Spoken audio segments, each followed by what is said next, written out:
Homie yang bangwa.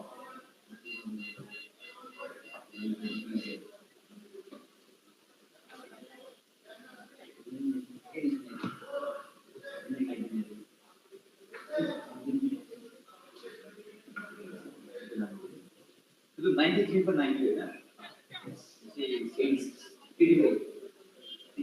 Nine batsmen scored 93 and the last player scored 84.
So this is the second innings of the third ODI of sixer bilateral ODI series between Nepal and UAE. And Nepal will need 177 runs to win this third and final ODIs. And the result of this match will determine which team will go away with the trophy. Will it be the home team Nepal or UAE? This match was done and out at one point of time. 93 for 9 were UAE, but that final wicket partnership ensured that UAE have posted 176, which I say on this track is a respectable total. Nepal will have to play well from here to win this. The umpires walking onto the field, they've had a good session in the previous innings. And we're up for a wonderful final here. The crowd, they've come in numbers. They're chanting for their home team. UAE against the run of play, they scored 83 runs for the last wicket. The final wicket partnership, 83 runs. That's what has brought UAE right back into this match, or at least in contention. And with me in the commentary box is Paresh Lohani. A very, very good afternoon, Paresh. Good afternoon, Sachin. And let me remind the viewers that the 83-run last wicket stand is the fourth highest stand in ODI history. The two umpires are in the middle, and the two batsmen of Nepal. And then it was the historic final wicket partnership between Ayan Khan and Hazrat Bilal. In 83 runs, Paresh. Yes, and Nepali bowlers took it a bit lightly after they took 9 wickets off the UAE side. And the 10th wicket partnership, 83 runs. The batsman took whole toll of it. Ayan scored a century. Arjun Saud here. He scored a 50 in his debut ODI in the first match. Chasing 264, Nepal lost that match by 84 runs and won the second ODI with 3 wickets. And Mohammad Asif Sheikh, only 12, his best average of 9 in this series. Hazrat Bilal will start the proceedings for UAE team. He's done the job with the bat. Can he be able to repeat the same with the ball this time? Tall, fast bowler Hazrat Bilal will get bounce. It's not an easy track to bat for the batsman as well. Yeah, it's not easy because the pitch is deteriorating every over. And he had a very good partnership with Ayan for the last wicket. 83, unbeaten 83. I must.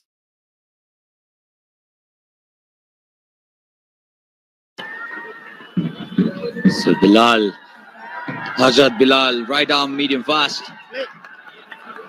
The momentum is with UAE. The second innings is now unfolding. Wide to start with, and the crowd will cheer it. Every single run will be cheered by the crowd. That's the kind of fanaticism we can see in the crowd here in TU ground. Yeah, that was a way word start by Bilal. And every run is going to be cheered by the Nepali supporters. Nepal on the way with a wide. This is what they're playing for. This is what they're playing for. This lovely looking trophy. And if you're around TU ground here in Kirtipur, come join us in the grounds. We'll serve you with great cricket and also fantastic music. High octane. We can see the crowd building up for the second innings for the chase. For Nepal, 177 to win in 50 overs. Not even 3 runs per over. I'm a little bit above 3 runs per over, I must say. Arjun Saud scored a 50 in the first match. Went cheaply in the second match. Oh, kept low. This is why this is a tricky total. 176 on a normal day. You think that is on the smallest size, the total. But mind you, this is not an easy track to bat on. Yeah, it's very tricky when the target is a bit in the lower side. 177. Then the second ODI when Nepal chased 193. Gulshan Jai and Arif Sheikh had a very good partnership. That is why Nepal went home. Very well defended. Stamp of authority on that shot from Arjun. Arjun has been an exciting young prospect for Nepal, especially when the top order is not very consistent. Speaking about opening batsmen, Paresh Lohani was an opening batsman himself, and he had 11 partners in his career. Can you believe it? Yes, of course, Sachin, 11 different partners. And I must say, Arjun is very relaxed. He looks very relaxed while he opens. He's not tentative.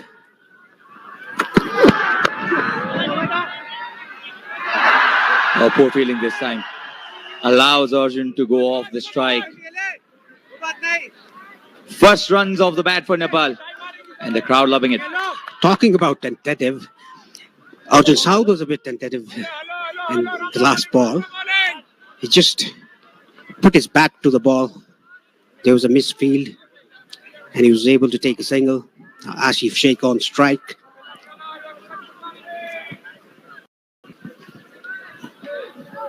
The required run rate is just a touch over 3.5, which shouldn't be much difficult. But I think, Paresh, somebody from the Nepali side should look to counter-attack. Somebody should look to play those expansive shots as well. Just like that. That was a good attempt. It was a shot wide, asked for punishment, but I don't think the ball bounced enough. Yeah, the ball stopped on the batsman. That is why he didn't connect it.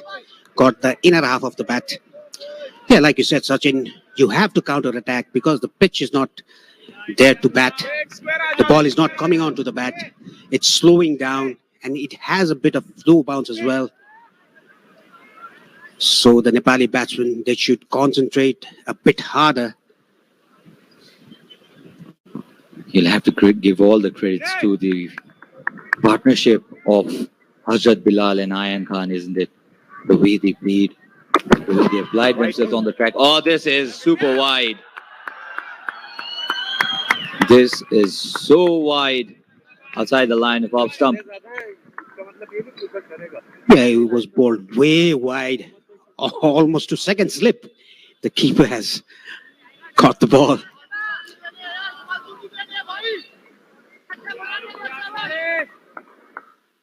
Nepal wouldn't mind it. 2 wides to their name. And the very first over, that's the VVIP box. One of the best locations to watch cricket from.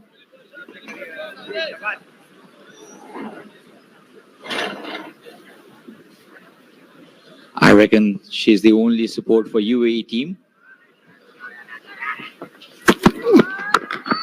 Oh, punched and through the gap. Majestic looking shot, this from Arif Sheikh. Nobody moves. 4 runs for Nepal. Yeah, Arif played that shot and he was there. He didn't even bother to run from the middle of the bat. Look at this shot. Backward punch through the covers for 4 runs. Beautifully done. 7 runs of the first over for Nepal. A good start, you can say. But you need partnerships, as I said. This is a tricky track. Just like UAE, you can lose wickets quick succession. Before that, you'll have to ensure that you pick partnerships. Zaur Khan into the attack with his first over and the second over of the innings from the Chobar end. Medium fast. And the bowlers should realize that the pitch is not easy to bat on, so they should mix their bowling, use variations, cutters, off cutters, leg cutters. Just don't bowl seam bowling. I think variation in speed will be the key here. You cannot be too predictable. 1 wicket for Kushal Bhurtel that stayed low suggested that there are demons in the pitch. Nepali batsmen will have to apply themselves. This is full and well defended. Yeah, he's getting a bit of a shape for the right-hander. Gentle breeze blowing across TU ground. It's a wonderful day for cricket. It's winter in this part of the world. People enjoying their cricket.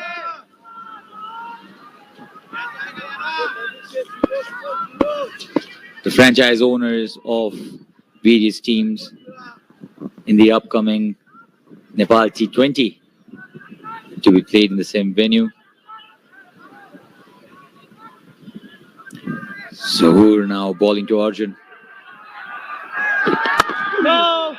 Again, they towards the onside. Arjun doesn't look very conventional, but he's very, very effective with run making. Yes, he is. Like I said, he's very relaxed in the crease. He's not tentative.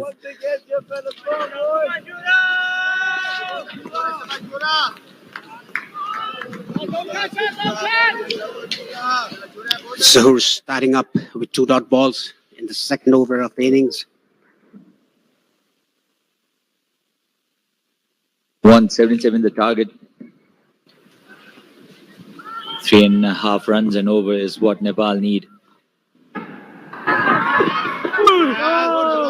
Defended again. He's witnessing a bit of gap between bat and pad. Arjun does not move his leg too much. It's that kind of a batter. Yeah, he's looks to be a bit of tentative. He's not moving his feet too much, and I don't think that's a good idea because the pitch is a bit slow. But you can see the gap between bat and pad.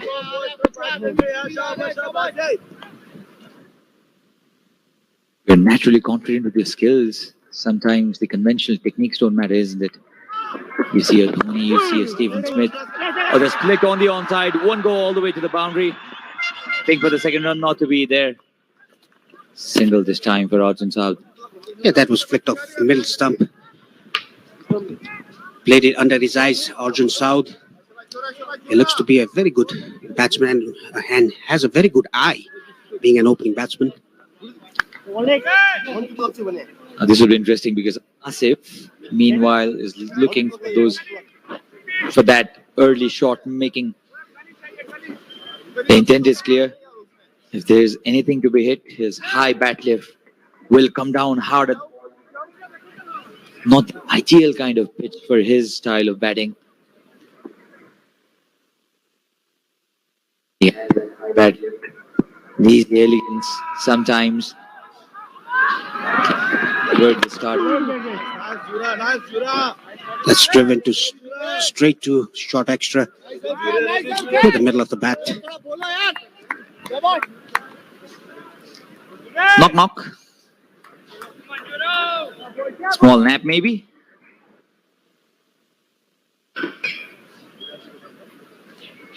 Eight for none.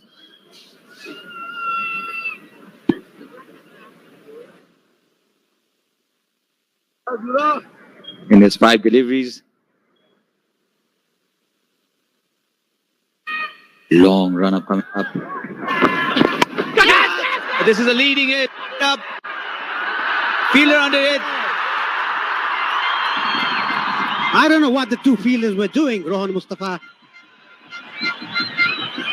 They were both calling for the catch, but decided both away from the ball, and the ball went down in the middle of those fielders. Look at the replay, leading edge. Both were going to the ball. That's an error that you'd laugh at. Not happy there, Rohan Mustafa. It's the real no man's land. Forget India-Pakistan border. Nobody claimed it at all. Oh, look at this. I think this was Rohan's catch. He's angry at the fielder. Both of them angry at each other. Gentlemen, you have missed a chance to take. Asif Sheikh must be feeling really, really fortunate here. He'll have to look to take this because this is a very, very lucky escape here for Asif. Immediately, we have brought on a spinner. Khan, one who did it with the bat. Can he produce magic with the ball as well? He was tremendous. He got his 50-50 touch point of time where he needed it.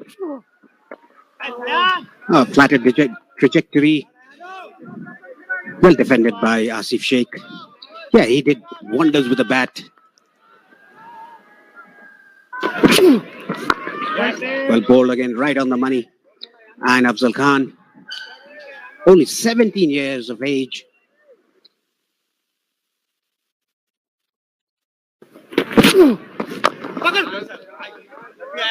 Three dot balls to start with.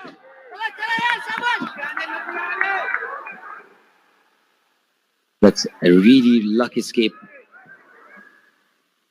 Das former Nepali captain, also the cricket manager of Cricket Association of Nepal, Chosan Singh, acting secretary of CAN, Madhav Karamcharia, who is also the tournament director for this tournament, member at CAN, Devendra Chaudhary, former Nepali player, played for the senior team as well.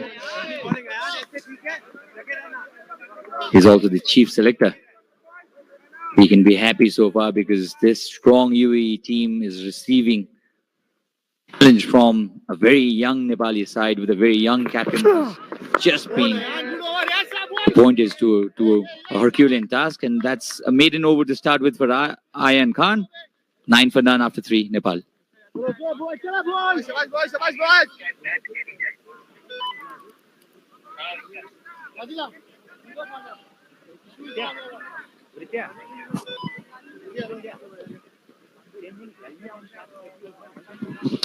Ashif Sheikh was lucky in the second over. Two fielders converging to the catch, but none of the fielders attempted the catch.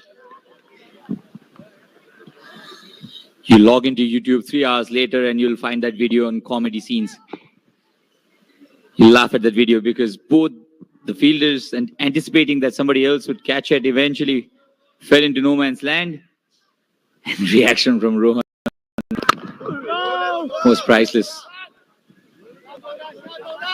I think the pieces from UAE are looking to get through that gap, the gap between bat and pad of Warzone South, but he plays that way. That's his style, not conventional, but that's how he's been successful so far. Yeah, I think he's in his mindset. I think he's predetermining every shot. And look at the drop catch.